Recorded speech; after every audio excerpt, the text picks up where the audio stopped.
ഓണം ഹോളിഡേയ്സിന് ഞങ്ങൾ ഡാർജിലിംഗിലേക്കും പിന്നെ ഗാങ്ടോക്കിലേക്കും യാത്ര പോയിരുന്നു. ട്രിവാൻഡ്രത്ത് നിന്നും ചെന്നൈ, അവിടെ നിന്നും ബാഗ്ഡോഗ്ര എയർപോർട്ട്, പിന്നെ 3 മണിക്കൂർ കാറിൽ യാത്രയുണ്ട് ഡാർജിലിംഗിലേക്ക്. ഉച്ചസമയം ഏതാണ്ട് 2:30 ഞങ്ങൾ ബാഗ്ഡോഗ്ര എത്തി. അന്നേരം ഞങ്ങളെ പിക്ക് ചെയ്ത് പോകാൻ ഹോട്ടലിൽ നിന്നും ആളെത്തിയിട്ടുണ്ടായിരുന്നു. ചെക്കൗട്ടൊക്കെ കഴിഞ്ഞ് ഏതാണ്ട് സമയം 3 കഴിഞ്ഞിട്ടുണ്ടാകും ഞങ്ങൾ ഡാർജിലിംഗിലേക്ക് തിരിച്ചപ്പോൾ.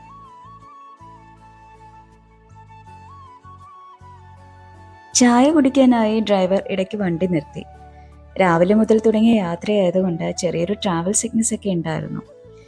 ഒരു ബ്ലാക്ക് ടീ കുടിച്ചതിന് ശേഷം വേണ്ട ടാബ്ലറ്റും ഒക്കെ എടുത്ത് കാറിന്റെ ബാക്ക് സീറ്റിൽ ഇങ്ങനെ തല ചായ്ച്ചിരുന്നു.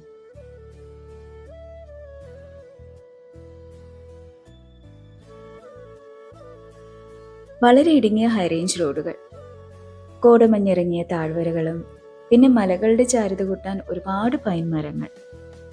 ഹൈറേഞ്ച് കയറുമ്പോൾ പകുതി താഴ്ത്തിയ വിൻഡോയിലൂടെ നല്ല തണുത്ത കാറ്റടിച്ചുകൊണ്ടേയിരുന്നു. നേപ്പാളിയും ഹിന്ദിയും ഒക്കെ അവരുടെ ഭാഷ. ഡ്രൈവർ നല്ല മനോഹരമായ ഹിന്ദി ഗാനങ്ങൾ പ്ലേ ചെയ്തുകൊണ്ടിരുന്നു. നല്ല സുഖമുള്ള യാത്ര.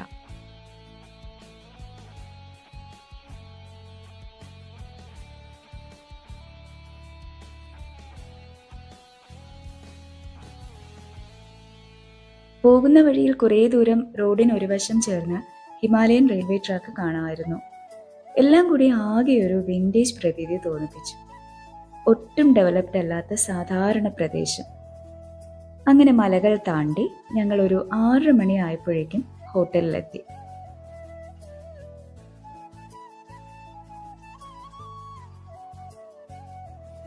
സമുദ്രനിരപ്പിൽ നിന്നും വളരെ ഉയർന്ന പ്രദേശമാണ്. ഏതാണ്ട് ഒരു 6700 അടിയോളം വരും ഡാർജിലിംഗ്. അതുകൊണ്ട് തന്നെ തണുത്ത കാലാവസ്ഥയാണ് അവിടെ എപ്പോഴും. എനിക്ക് പൊതുവെ തണുപ്പ് ടോളറൻസ് കുറവാണ്. അതുകൊണ്ടാവാൻ കൈകാലുകളൊക്കെ കോച്ചി വിറയ്ക്കുന്നുണ്ടായിരുന്നു അന്നത്തെ തണുപ്പിൽ.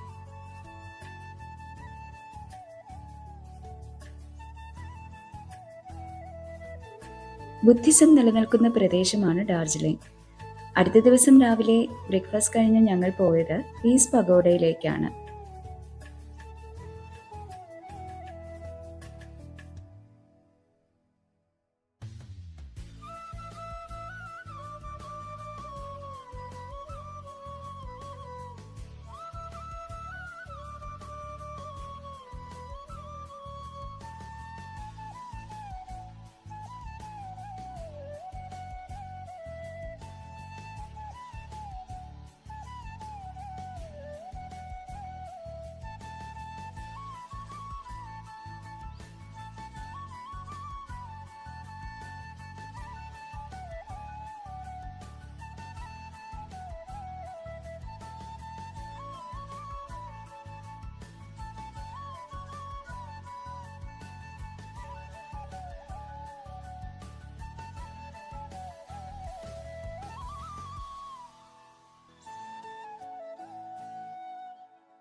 അവിടെ ബുദ്ധന്റെ ഓരോ സ്റ്റേജസിന്റെയും സ്കൾപ്ചർ പണിത് വെച്ചിട്ടുണ്ട്.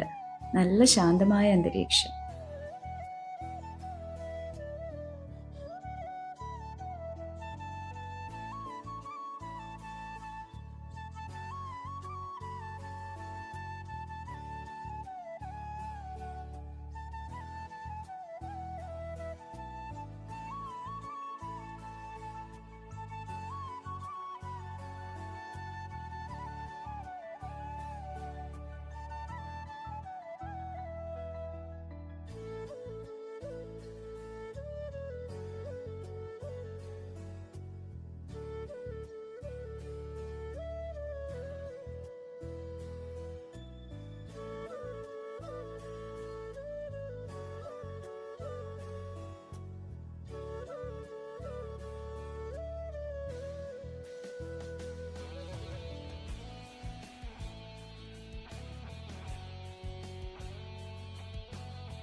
അത് കഴിഞ്ഞ് ഞങ്ങൾ പോയത് ബത്താസിയ ലൂപ്പിലേക്കാണ്. അവിടുത്തെ ഹിമാലയൻ റെയിൽവേയും ഗോർഖ വാർ മെമ്മോറിയലും പ്രസിദ്ധമാണ്. ഡാർജിലിംഗ് ഹിൽസിലെ ഗോർഖ സോൾജിയേഴ്സ് രാജ്യത്തെ സംരക്ഷിക്കാൻ വേണ്ടി ഒരുപാട് സാക്രിഫൈസ് ചെയ്തിട്ടുണ്ട്. അതിൻ്റെ ഓർമ്മയ്ക്കായാണ് ആ വാർ മെമ്മോറിയൽ. ലൂപ്പിന്റെ സെൻട്രലായി ഒരു ഗോർഖ സോൾജിയറിന്റെ സ്റ്റാച്യുവും നിർത്തിയിട്ടുണ്ട്. അവിടെ നിന്ന് നോക്കിക്കഴിഞ്ഞാൽ ഡാർജിലിംഗിന്റെ നല്ല രസകരമായ വ്യൂ ആണ്. കാഞ്ചൻജംഗയും അതുപോലുള്ള മറ്റ് ഹിമാലയൻ പീക്സും ഒക്കെ ബൈനാക്കുലറിൽ കൂടി നോക്കിയാൽ കാണാൻ കഴിയും. പിന്നെ ഹിമാലയൻ റെയിൽവേ ഒരു വിൻറ്റേജ് ബ്രിട്ടീഷ് ബിൽഡ്. ടൂറിസ്റ്റുകൾക്ക് വേണ്ടി അത് ഡെയിലി സർവീസ് നടത്തുന്നുണ്ട്. ഒരു 7 കിലോമീറ്ററോളം അതിൽ സഞ്ചരിച്ച് തിരിച്ചു വരാം. വേൾഡ് ഹെറിറ്റേജ് സൈറ്റായി യുനെസ്കോ അംഗീകാരം കിട്ടിയിട്ടുള്ളതാണ് ഇവിടം.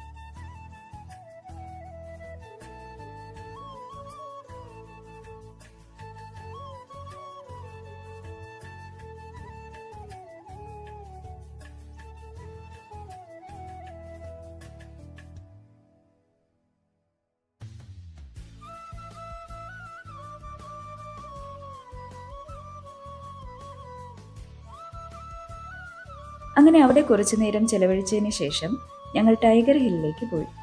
നല്ല വ്യൂ ഉള്ള സ്ഥലം. അവിടെ നിന്നും കാണാം ഹിമാലയൻ മലനിരകൾ. പക്ഷെ കുറച്ച് മിസ്റ്റ് നിറഞ്ഞ അന്തരീക്ഷം ആയതുകൊണ്ട് ക്ലിയറായി കാണാൻ കഴിഞ്ഞില്ല.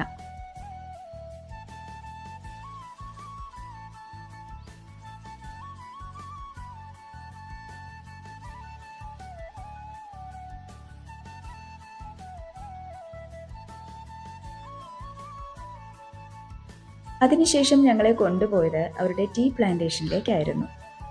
പ്ലാന്റേഷൻ എത്തുന്നതിന് മുമ്പ് വഴികളിലൊക്കെ കുറേ വണ്ടികൾ പൂജിക്കാൻ നിർത്തിയിരിക്കുന്നത് കണ്ടു. വിശ്വപൂജ നടക്കുന്ന ദിവസമായിരുന്നു അന്ന്. ഡാർജിലിംഗിലെ ഹോൾ കമ്മ്യൂണിറ്റി മതേതര ഭേദമില്ലാതെ പങ്കെടുക്കുന്ന പൂജയാണത്. ഇന്നലെ ഞങ്ങൾ വരുന്ന വഴിയിൽ തന്നെ അതിനു വേണ്ടിയിട്ടുള്ള തയ്യാറെടുക്കലൊക്കെ കാണാമായിരുന്നു. അങ്ങനെ ടീ പ്ലാന്റേഷനിൽ എത്തി. തേയിലയ്ക്ക് പ്രസിദ്ധമാണല്ലോ ഡാർജിലിംഗ്. അവിടെ ചായയൊക്കെ ടേസ്റ്റ് ചെയ്ത് നോക്കാൻ ഞങ്ങൾക്ക് തന്നു. Super taste. കുറച്ച് ടീ മേടിക്കുകയും ചെയ്തു. എനിക്ക് മസാല ടീ ഒത്തിരി ഇഷ്ടമാണ്, അതുകൊണ്ട് അത് കൂടുതലായി മേടിച്ചു. അവിടെ നിന്നും ഇറങ്ങിയപ്പോൾ ലഞ്ച് ടൈം ആയിരുന്നു.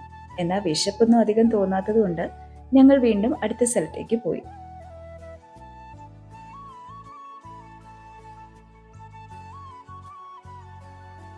പോകുന്ന വഴിയിൽ ടെൻസിംഗ് റോക്ക് കണ്ടു. അതൊരു ഇൻസ്റ്റിറ്റ്യൂട്ട് പോലെ പ്രവർത്തിക്കുന്ന ഒരു സംഗതിയാണ് കേട്ടോ. റോക്ക് ക്ലൈംബിംഗ് പഠിപ്പിക്കുന്നതിന് വേണ്ടി ചെയ്തു വെച്ചിട്ടുള്ള ഒരു വലിയ റോക്കാണ്.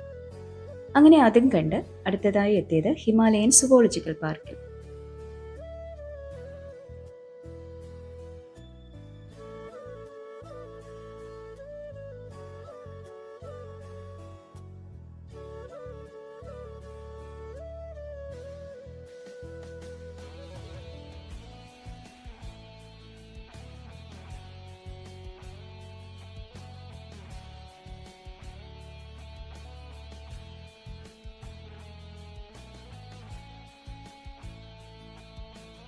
അങ്ങനെ ടിക്കറ്റ് എടുത്ത് ഞങ്ങൾ സൂവിനകത്തേക്ക് പോയി. വശത്തോട് ചേർന്ന ചെറിയ കടകളൊക്കെ ഉണ്ട്, ഹാൻഡിക്രാഫ്റ്റ്സും മറ്റും വിൽക്കുന്ന. അവിടെയുള്ള ചില മൃഗങ്ങളൊക്കെ വളരെ കൗതുകം തോന്നിക്കുന്നവയായിരുന്നു. മിക്കതിനും ഫർ കൂടുതലുണ്ടായിരുന്നു. തണുപ്പ് കാലാവസ്ഥ അതിജീവിക്കാൻ വേണ്ടിയാകും അങ്ങനെ ഉണ്ടാവുക.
അങ്ങനെ ഞങ്ങൾ കുറേ ദൂരം നടന്ന് റെഡ് പാണ്ടയുടെ അടുത്തെത്തി.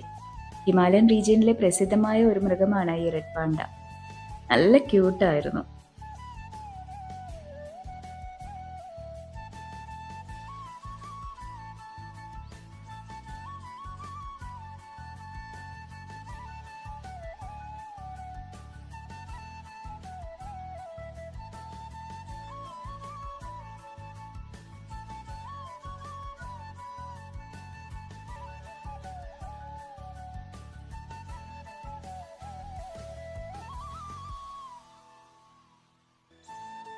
അതും കഴിഞ്ഞ് അവിടെ കണ്ട ചെറിയ കടകളിൽ നിന്ന് ഇഷ്ടമുള്ള സാധനങ്ങളൊക്കെ മേടിച്ച് ഞങ്ങൾ സൂവിൽ നിന്ന് ഇറങ്ങി.